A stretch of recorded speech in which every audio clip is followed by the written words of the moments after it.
আমাদের কাছে অনেক ডকুমেন্টসের ছবি থাকে, সেই ডকুমেন্টস গুলো দেখে দেখে এমএস ওয়ার্ডে লিখতে গেলে আমাদের অনেক সময় ব্যয় হয়। আমরা আজকে শিখব সেই ডকুমেন্টস গুলোর ছবিকে কিভাবে এমএস ওয়ার্ডে কনভার্ট করব খুব সহজেই। চলুন কথা না বাড়িয়ে স্ক্রিনে চলে যাই।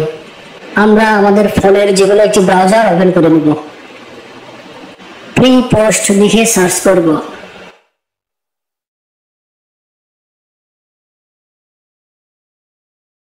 শুরুতেই যে ওয়েবসাইটটি দেখা যাচ্ছে আমরা সেটি ওপেন করব। একটু স্ক্রল ডাউন করে নিচে নামলে আমরা দেখতে পাবো ইমেজ টু টেক্সট লেখা আছে, ওখানে টাচ করব। ব্রাউজ ফাইল লেখা অপশনে আমরা টাচ করব, তাহলে আমাদের ফোনের স্টোরেজ ওপেন হয়ে যাবে। আমার ফোনে থাকা একটি অ্যাপ্লিকেশন ফরম্যাটটি চুজ করে নিলাম। এক্সট্রাক্ট টেক্সট লেখা অপশনে টাচ করলে আমাদের কাজ শেষ হয়ে যাবে।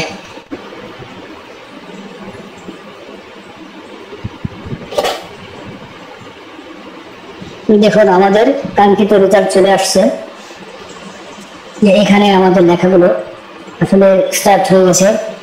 এটা আমরা কপি করতে পারবো, ডাউনলোড করে দিতে পারবো। এটা আমাদের ইমেজ ফাইল, এই পাশেরটা আমাদের টেক্সট ফাইল।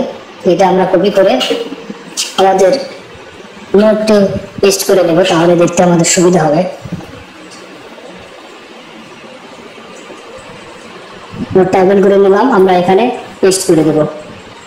দেখুন কত সুন্দরভাবে এটি আমাদের কনভার্ট হয়ে গেছে, আমাদের লেখালেখির কাজটাকে কত সহজ করে দিয়েছে।